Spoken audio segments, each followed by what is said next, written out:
Hey everyone, welcome to SideQuest English, the podcast where we step away from the boring textbooks to explore fascinating topics, one random deep dive at a time. Yeah, and today we have a really relatable topic. Oh, absolutely. I mean, think about this for a second. Have you ever stared at your phone looking at a coworker's passive-aggressive post, and you just hovered your thumb over the unfollow button? Oh, I think everyone has been there. Right, and then you just start sweating. You're thinking, if I click this, is it going to completely ruin the dynamic in the office tomorrow? It is a very specific modern type of stress. It totally is.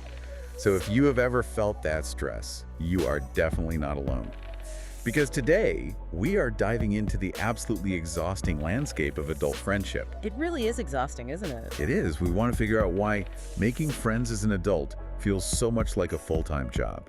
Right, and we'll also be debating the real value of online versus offline friendships. Exactly. Plus, we're going to try to navigate that really awkward social minefield of digital boundaries. We need to know, is it actually rude to unfollow or mute someone when you just don't want to see their life updates anymore? It's a huge question, and to get some real answers, we have a really fascinating stack of sources for this deep dive today. We do. What kind of sources are we looking at? Well, we are looking at some psychological studies on how adult friendships change over time. Okay, that sounds interesting. Yeah, and we also have research on a classic social psychology concept. It's called the mere exposure effect. Oh, I love that one. It explains a lot. We are also checking out some deep data on gaming communities that helps us understand online bonds. And finally, we have modern behavioral guides about social media breakups. So it's like a mix of psychology, sociology, and just, practical digital survival skills. Exactly. Survival skills is probably the best way to put it. I think we all need those right now. But before we get into the whole digital side of things, I think we should start with the physical reality. That makes sense. Where do you want to start? Let's go back to childhood. Because making friends when you were like 7 years old was just incredibly simple. Oh, completely effortless. Right. You just walked up to another kid on the playground, you realized you both liked the exact same type of juice box, and suddenly you were best friends for life. Yep. Juice boxes were the only requirement. It was so easy. But as an adult, the whole process just feels totally exhausting. It feels like this massive, overwhelming project that you have to manage. It really does. So why does it get so much harder? Like, what actually changes in us when we grow up? Well, what changes is really a combination of math and geography. Math and geography. Yeah. Okay, I am intrigued. Yeah, let's start with the math part first because the numbers are pretty shocking. There's this researcher named Jeffrey Hall. Okay, what did he do? He actually studied the literal amount of time it takes to make a friend. He wanted to find the exact formula. Like how many minutes or hours it actually takes? Exactly. And according to his data, you cannot just speed up the process. It takes about 40 to 60 hours of spending time together just to form a casual friendship. Wait, 40 to 60 hours just to get to the point where you might, text them to grab a quick coffee? Yeah, exactly. That is just the casual stage. Wow. Now, if you want to move from a casual friend to a true friend, you need to spend 80 to 100 hours together. Okay, that is a huge jump. It gets bigger. To reach the level of good friends, the people you would actually call when you have a crisis that requires a massive 200 hours of shared time. 200 hours. Let's just do the math on that for a second. It's a lot. It's basically a job. If you need 200 hours to make one good friend, that is like working a full-time job for 5 entire weeks. That's a really good way to put it. I mean, you are putting in 40 hours a week for over a month just to build one solid friendship. Who actually has the energy for an unpaid part-time friendship job after working a normal 9-to-5 day? Very few adults have that kind of energy, honestly. And that is really the core of the problem here. Because we're just too tired. Partially, yes. But think about it. When you are a child or even a college student, the environment basically does all the work for you. Oh, right. Because you are just stuck in school all day. Exactly. You are forced into classrooms, cafeterias, dormitories.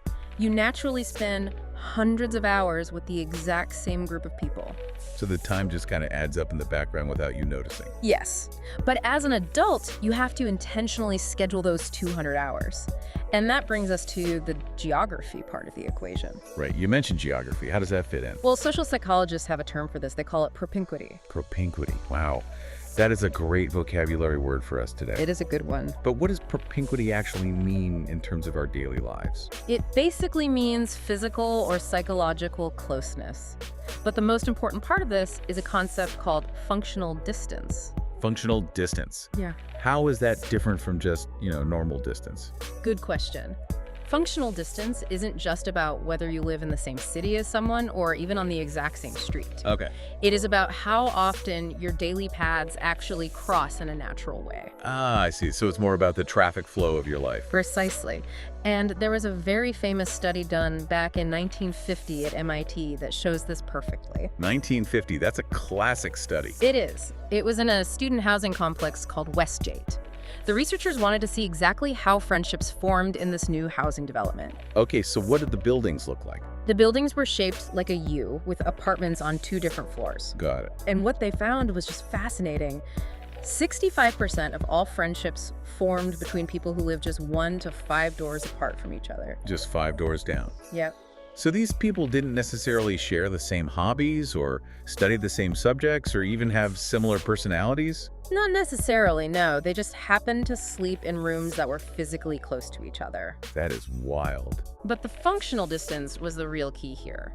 The researchers noticed something special about the people who lived in the apartments right next to the stairwells. Oh, let me guess. They had more friends. Exactly. The people near the stairs or right near the mailboxes ended up with the highest number of friends in the entire building. Because everyone else had to walk past their door to get their mail. Yes. It created this situation of continuous, unplanned interaction.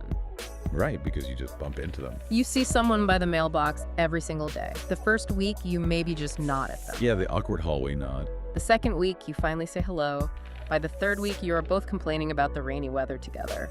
And over a few months, all those tiny little interactions add up to that 40 or 60-hour mark. Without anyone having to schedule a meeting or send a calendar invite. When you explain it like that, it makes perfect sense why adult life feels so lonely for so many people. It really does explain a lot. Because as adults, especially in modern cities, we have almost completely designed continuous, unplanned interactions out of our lives. We really have. Think about a normal commute. Yeah, we drive in our own private cars from our private garage directly to a private parking space. Or if you take public transit, what is the first thing you do? You put on noise-canceling headphones the second you step onto the train. Exactly. And then we work in our own cubicles. Or, increasingly, we just work from home. So we definitely aren't hanging out by the community mailboxes anymore. No, we aren't. And those noise-canceling headphones you mentioned, they are the perfect example of increasing functional distance. Because they block people out. Yes. Even if you are physically standing right next to someone on a subway train, the headphones send a very clear psychological signal. They say, please do not interact with me. Right, so the functional distance becomes huge, even if the physical distance is only 2 feet. Wow. So we've basically lost the natural architecture that used to force us together. We don't have the time, and we don't have the propinquity. That's right. But I'm guessing time and physical distance are not the only things standing in our way. There has to be more to it. There is definitely more. A recent psychological study actually looked at 40 different reasons why adults find it so difficult to make friends. 40 reasons. That's a long list of problems. It is. They interviewed hundreds of adults across lots of different demographics, and the top 3 reasons they found were very revealing. Okay, let's hear them. What was number 3? Reason number 3 was introversion. A lot of people just feel naturally shy or anxious about initiating contact with a stranger. That makes total sense. And number 2? Reason number 2 was a lack of time, which perfectly lines up with that 200-hour rule we just discussed. Yeah, adults simply feel too busy to invest those hours. I completely understand time and introversion. But what was the number 1 reason? The number 1 reason preventing adults from making new friends was a lack of trust. Lack of trust, really? Yes. Adults are highly cautious. Think about it, by the time you reach your 30s or 40s, you have likely had some bad social experiences. Oh, for sure. Everyone has. You've had friendships fade away, or maybe you've been betrayed, or you've dealt with highly competitive, toxic environments at work. So you get defensive. Exactly. So when a new person tries to get close, adults naturally suspect that the other person might want something from them. Or that the connection just won't be safe. So they keep their walls up. Yes, the walls stay firmly up. That is a really sad reality, honestly, but it makes a lot of sense. It does. I want to ask you, the listener, to just think about your own closest friends for a second. Think about exactly how you met them. It's a good exercise. Did you meet them simply because you sat next to them in a high school classroom for an entire year? Probably. Or maybe you shared a desk at a really stressful old job, and you had to talk to each other every single day just to survive the shift. That happens so often. It is amazing to realize how much of our strongest social bonding just comes down to who is placed physically next to us. Placed next to you when you had the time and the safety to slowly build that trust. Right, and that kind of proximity forces you to put in those 200 hours without even trying. The trust builds slowly, automatically, through mere exposure. You do not have to force it at all. But let's look at the other side of this, because time and geography really only explain the logistics, right? What do you mean? They explain how we meet people and how we get the opportunity to talk. But time alone doesn't explain how we actually build a deep, meaningful connection. That is very true. Because I know I've sat next to certain coworkers for well over 2,000 hours in an office, and we are definitely not good friends. Right, you just talk about television shows and your weekend plans. Exactly. So how do we move from proximity to actual friendship? Our sources point to one specific emotional ingredient, don't they? Yes, they do. The necessary ingredient for a lasting bond is vulnerability. Without sharing real problems, personal anxieties, or genuine fears, intimacy is completely blocked. So small talk isn't enough. Nowhere near enough. You can spend 10,000 hours with someone, but if you only ever discuss the weather or sports, you will only ever be acquaintances. But society basically trains adults to do the exact opposite of being vulnerable. Yes, it really does. We are taught to put on a professional mask. We're supposed to look strong, successful, completely independent, and happy all the time. And that societal training is the exact thing that destroys our chances of making deep friendships. It's totally backward. It is ironically backward. The polished, problem-free image we try to project to make people like us is the very thing that keeps them at a distance. Because it's not real. Right. To build a true friendship, you need shared vulnerability. You have to admit that you don't have everything figured out. This is where the research gets deeply fascinating, particularly when we look at how different groups of people are taught to handle vulnerability. Oh, absolutely. The sources included some really striking research about the state of men's friendships. Can we break that down? We definitely should. There is a prominent researcher named Niobe Way, and she spent decades studying the friendships of boys and men. Decades. Wow. Yes. Her findings really highlight how society programs us to avoid vulnerability. She conducted in-depth interviews with boys over several years, tracking how they talked about their friends as they grew up. Okay, and what did she find out? She found that when boys are 13 or 14 years old, they naturally use highly emotional, loving language to describe their best friends. Wait, really? What kind of language are we talking about here? Very open language. A 13-year-old boy in her study might say things like, "He's like a brother to me. I tell him my deepest secrets." Oh, wow. They say things like, "I love him. I couldn't survive without him." That is so sweet. They express a deep, unfiltered need for emotional connection. Exactly. So at 13, they have full access to vulnerability. They are not afraid of it at all. So what happens? Because that definitely changes. It does. We found that by the time those exact same boys turn 18, that emotional language almost completely disappears. It just vanishes. It is actively unlearned. As they enter late adolescence, society sends them very clear messages about masculinity. Right, the whole boys don't cry thing. Exactly. They are told both directly and indirectly that it is not acceptable for young men to speak that way or to show that kind of emotional dependence. So what replaces it? The vulnerable language is replaced by guarded jokes, sarcasm, and emotional distance. They start building those walls of distrust we talked about earlier. So what happens to those boys when they become adult men in their 30s or 40s? How do they maintain friendships if they have completely lost the vocabulary for emotional connection? They adapt by connecting through activities. Activities. Yes. Sociologists note that adult male friendships often transition into what they call shoulder-to-shoulder friendships. Shoulder to shoulder. That's a really great visual. It's very literal, too. Instead of sitting across from each other at a cafe and talking about their feelings face-to-face, they stand shoulder-to-shoulder looking at a third object. Like watching a football game together. Yes, or they play video games side by side on the couch. Or they fix a car engine together. So the activity acts as a buffer. Precisely. It allows them to spend time together without the terrifying pressure of having to look each other in the eye and be emotionally vulnerable. I see this dynamic constantly. But keeping a friendship entirely based on a shared activity seems incredibly fragile to me. It is very fragile. It's like building a house on a rented foundation. Oh, that's a good analogy. Right. When the lease on that foundation expires, you realize you don't actually know the person inside the house. So true. If the football season ends, or if one of the guys gets a knee injury and can't play in the weekend basketball league anymore, the foundation is gone. And because there is no emotional weight holding it together, the house just collapses. The friendship quietly disappears. It is so sad. Yes, and when that foundation vanishes, both people are often left wondering why they suddenly stopped talking. Because they never actually talked about anything real. Exactly. If a friendship never carries any real emotional weight, it will always fall apart the moment the shared activity is removed. So, to make a friendship last past your 20s or 30s, you basically have to survive at least one moment where someone tells the uncomfortable truth.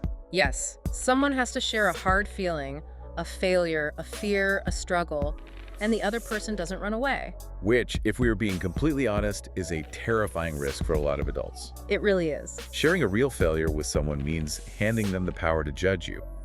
It requires you to overcome that massive barrier of lack of trust we discussed earlier. It is a big leap of faith. So if vulnerability is that scary and exhausting, is this why we all seem to love our weak ties so much? Weak ties. Let's define what we mean by weak ties for the listener, just to be perfectly clear. Right, good idea.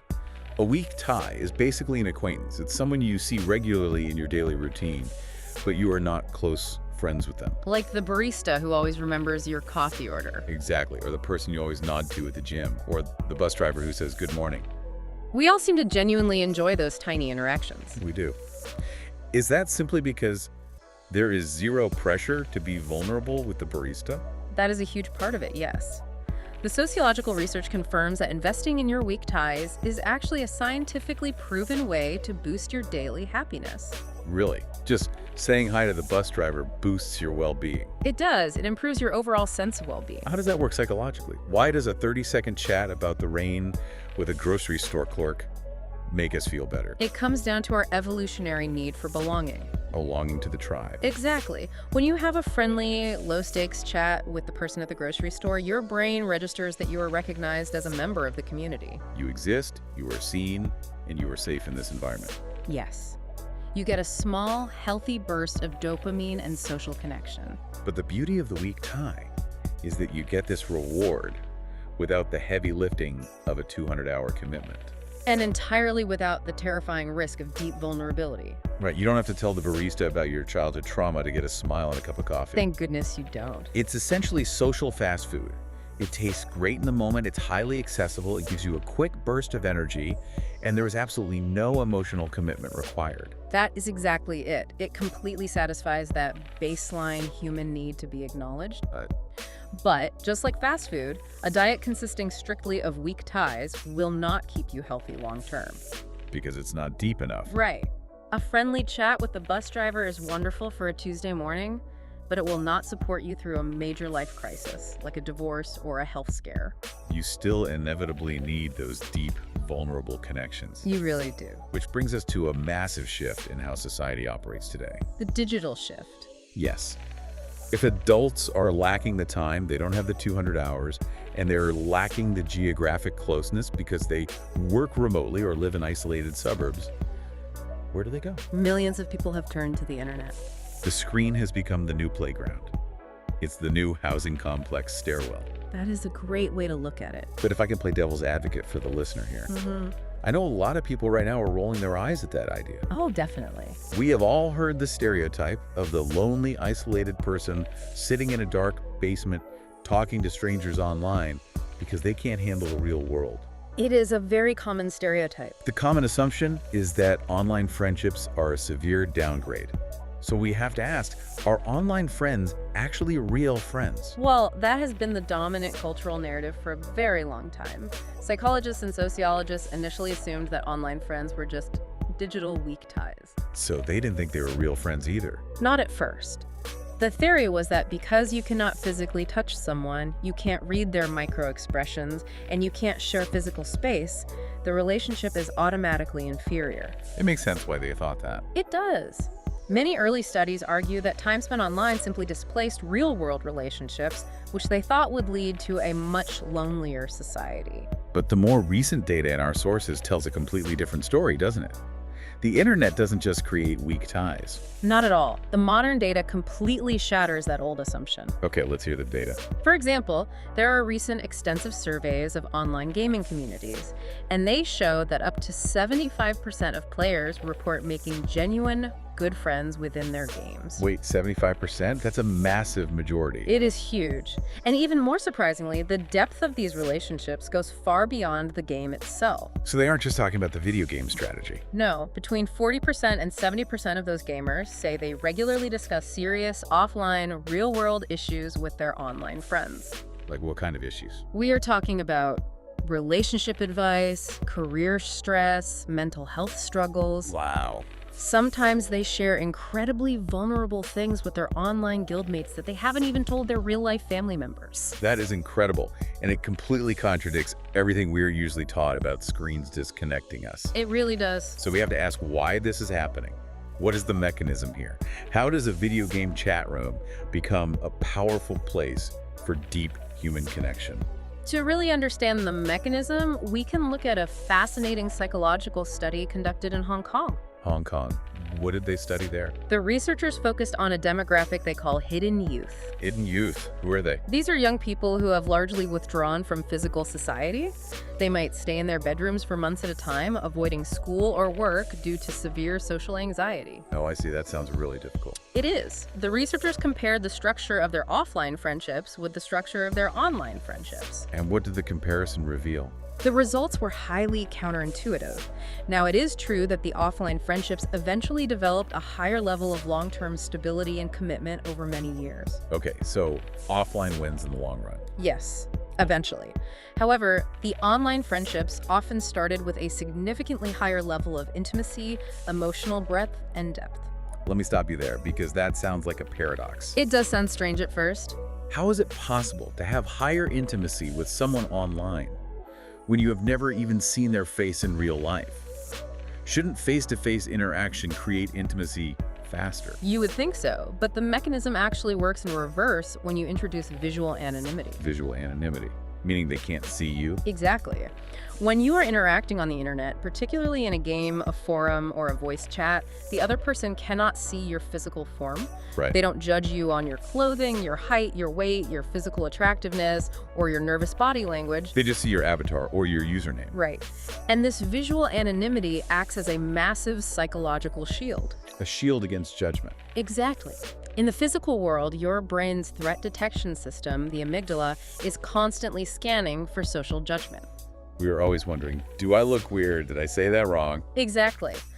But when that threat of physical judgment is removed, your nervous system relaxes. It makes people feel incredibly safe. And what happens when people feel safe? They self-disclose. They open up and share their true thoughts, fears, and vulnerabilities much faster than they ever would in a bright physical room filled with judgmental eyes. Okay, it's like comparing the internet to a pitch black room. A dark room, yes. Imagine you are sitting in a completely dark room with another person. You can't see them, and they can't see you. Right. In that environment, you'd probably feel very comfortable whispering your deepest secrets to them. The darkness protects you. It's true, people do that. But if someone suddenly turns on the harsh, bright fluorescent lights of a traditional office building, everything changes. Oh, absolutely. Suddenly, you feel exposed. You immediately put your professional mask back on, you cross your arms, and you stop sharing. That is an excellent way to visualize the psychology of it. So the internet acts as that dark room. It provides the cover necessary for vulnerability. Yes. In the real world, the fear of immediate social judgment is a massive barrier, especially for adults who struggle with introversion or a lack of trust. Right, those barriers we talked about earlier. The internet removes that physical barrier. And furthermore, it replaces geographic propinquity with what we could call digital propinquity. Digital propinquity. Explain how that works. Well, think about how an online game functions. You log in to play a mission or a raid with your team. All right. You have to be online at the exact same time, working toward the exact same goal, often for hours at a time. Right, you were communicating constantly over a headset to solve problems. This perfectly mimics the MIT Westgate study. Instead of walking past the mailbox every day, you are logging into the server every day. Ah, so you get that continuous, unplanned interaction. Exactly, and you easily hit that 200-hour mark required for deep friendship, all while protected by the safety of the dark room. So we have these two completely different environments, the physical world and the digital world. Yes. But do they always stay separate? Because I've definitely met people online in a forum or a game, and then eventually met them for dinner in the real world. Does the intimacy translate? It does.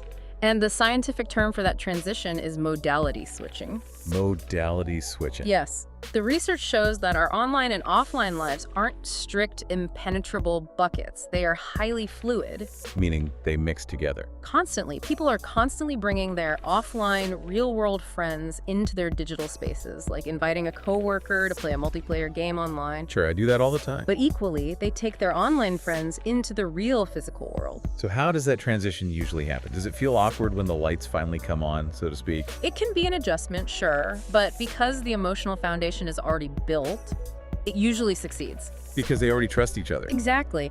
You might meet an online guildmate for a coffee when you happen to travel to their city for work. And you already know their deepest fears and their sense of humor. You just need to adjust to their physical presence. Right. And as the research points out, this modality switching goes all the way to the top. What do you mean by the top? People frequently end up marrying partners they first met as a simple weak tie in an online game or a digital community. That is so cool. It completely flips the script on how we view relationships. It really does. The internet can actually serve as the safe starting point, the incubator, that eventually grows into a robust, real-world bond. Exactly. It proves that online relationships are not inherently weaker or less real. They just develop in a completely different sequence. A different sequence. Explain that. In the physical world, you start in the same space, you judge each other visually, you make small talk, and you hope that after 100 hours, you eventually find shared interests and emotional safety. Which takes forever. Right. On the internet, it is the exact opposite sequence. You start with shared interests, you establish deep emotional safety and conversation first. And then eventually, you move into shared physical space. Exactly. That is a massive perspective shift. It validates so many modern relationships. It's very validating. But I have to push back a little here and channel some of the anxieties I'm sure our listeners are feeling. Let's hear it. The internet is clearly a fantastic place to start relationships because you feel safe in that digital dark room. But what happens when the screen stops protecting us? That is the big question. What happens when the internet stops being a safe space and starts being a source of constant anxiety? Because social media doesn't just connect us to our chosen gaming friends. No, it connects us to everyone. Everyone, all the time, forever. And that brings us directly to the dark side of digital connection. The dark side. Because our digital tools allow us to connect with everyone we've ever met, from our middle school lab partner to our current boss. We are forced into a situation humans were never evolved to handle. We have way too many connections. We have to constantly manage and maintain connections with people we have naturally outgrown. Yes. If the internet creates digital propinquity, social media creates forced, inescapable propinquity. Inescapable is the perfect word. Let's talk about the deep anxiety of social media boundaries, because this is something literally everyone listening to this deep dive deals with on a weekly basis. Daily basis, probably. You have friends, coworkers, or distant relatives on your social media feed. And suddenly someone starts posting things that are deeply annoying or highly passive-aggressive or just generally bad for your mental health. We all know that person. What do you actually do? Yeah. This brings us to the very modern, very awkward problem of digital severance. Digital severance is the academic term researchers use for the act of cutting, limiting, or altering a digital connection with another person. And as anyone who uses social media knows, it is an absolute psychological minefield. It is terrifying for a lot of people. So what do the sources say we should do? The research we are looking at breaks down the two main actions people take: muting and unfollowing. Okay, muting and unfollowing. It is crucial to understand that these two actions have very different psychological meanings and social consequences. The entire debate comes down to visibility versus connection. Okay, let's explore that distinction carefully. Visibility versus connection. How do the studies differentiate the two? Think of it through an audio metaphor. Unfollowing someone or unfriending them severs the connection completely. So you are hanging up the phone. Exactly, you're hanging up the phone. The line is dead. But muting someone simply reduces their visibility. You keep the phone line connected. But you turn the volume all the way down to 0 so you do not have to hear them speaking. The modern etiquette of the mute button. It is such a real, tangible stressor. Let's walk through a practical scenario so we can really understand this. Okay, give me a scenario. Let's say I have a relative or maybe a coworker who sits 3 desks away from me. Right. They start posting non-stop aggressive political rants online. Or maybe it's a friend who constantly posts perfectly curated pictures of their expensive, luxurious vacations. And right now, I am struggling just to pay my rent. That can be really tough to look at. Seeing their posts every day makes me feel terrible. My cortisol spikes. But if I hit unfollow, the platform might suggest my profile to them, or they might check their follower count and notice I left, and it'll cause massive, unavoidable drama in the real world. And that scenario is exactly when you should utilize the mute button. Really? Just mute them? Yes. Our behavioral sources provide a very clear, practical rule for this dilemma. What's the rule? If you will have to see this person in real life, what the internet calls IRL muting is your absolute best tool. Because it avoids the drama. Muting allows you to protect your mental peace without causing any real-world drama. The platforms do not send a notification that you muted them. So it's completely secret. Yes. You preserve the social harmony for when you inevitably see them at the office microwave or at the Thanksgiving dinner table, but you successfully protect your daily digital environment from their toxic or annoying content. But wait, let's look at the ethics of that interaction. The ethics. Yeah. If I secretly mute my friend, am I lying to them? Am I being fundamentally fake by pretending we are still close when we see each other, when secretly I have decided their digital voice is intolerable? A lot of people feel that way. It feels a bit dishonest, like I'm tricking them. It is very common to feel that guilt. But psychological experts strongly encourage you to reframe how you view the mute button. Reframe it how? Muting is not a fake or dishonest act. It is actually an act of preservation. It is a healthy, necessary boundary. How exactly does muting someone preserve the friendship? Because of how resentment works in the human brain. Resentment builds up. Exactly. If you force yourself to consume their annoying, boasting, or aggressive posts every single day just to be polite, you will inevitably build up resentment. So I start getting mad at them, even when they aren't around. Yes. Your brain will start associating their name and their face with a spike in stress and anger. And eventually, that digital resentment will bleed into the real world. You will start acting cold to them at the office or at dinner, and the relationship will break down anyway. Oh, wow. I never thought about it like that. By muting them, you stop that daily feed of resentment from growing. You actually save the real-life relationship by removing the digital friction. You save the relationship by turning down the volume. Exactly. You can outgrow someone's digital behavior without having to be mean to them in reality. You are simply protecting your own emotional bandwidth. That is a really powerful way to look at it. You can outgrow someone without having to outmean them. It completely removes the guilt. It really does. So muting isn't a petty, passive-aggressive move. It's just a tool for emotional regulation. Okay, so muting is for preservation. What about unfollowing then? When is it the right move to actually hang up the phone and sever the connection entirely? Unfollowing is for when the connection is truly permanently done. So it's a final step. Yes. You use it when someone has been repeatedly rude, dismissive, or harmful. Or, more simply, if it is an acquaintance from a past job or a past city who you will realistically never see again and you just want a clean break to declutter your feed. Unfollowing sends a clear social signal. We are no longer connected. It does. However, if you feel that unfollowing is too aggressive, the research also highlights another fascinating digital boundary trend. What's the trend? It is especially popular with younger generations, and it's known as soft blocking. Soft blocking. I have heard the term, but what is the actual mechanism? How does a soft block differ from a hard block? Well, a hard block is the nuclear option. If you block someone, they can't see you, you can't see them, and they usually figure it out quickly because your profile just disappears for them. It can seem very hostile. It can. Soft blocking is much more subtle. It is the act of manually removing someone from your list of followers. Wait, you can do that? Yes, usually by temporarily blocking and unblocking them, or just using the remove follower button on the app. You don't block them from the platform entirely.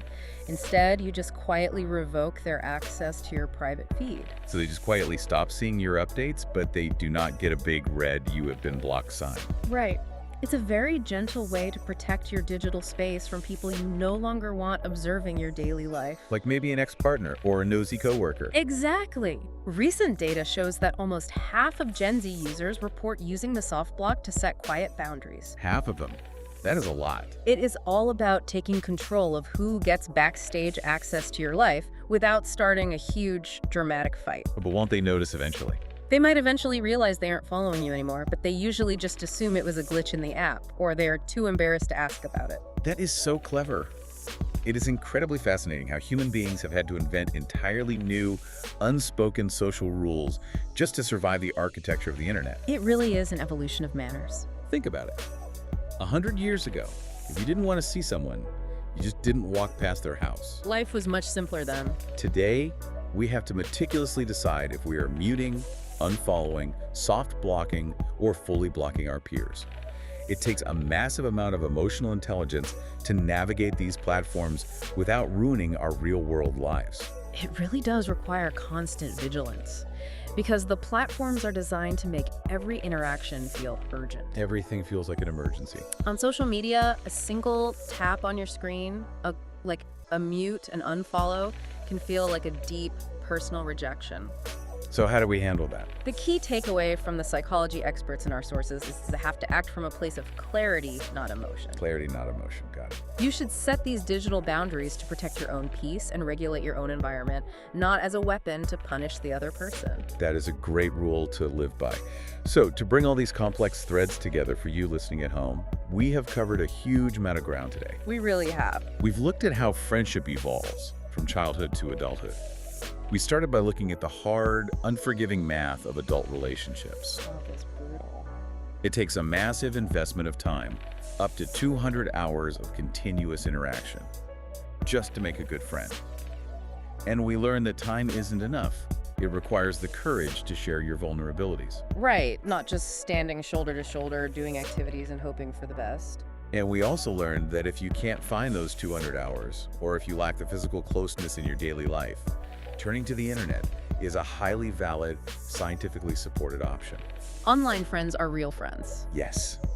The visual anonymity of the internet, that darkroom effect we talked about, can actually help us bypass our fear of judgment, allowing us to open up faster and build deep, lasting intimacy that can eventually transition into the real world. And finally, because that same digital world connects us to absolutely everyone from our past and present, we have to be highly active curators of our social feeds. We had to curate carefully.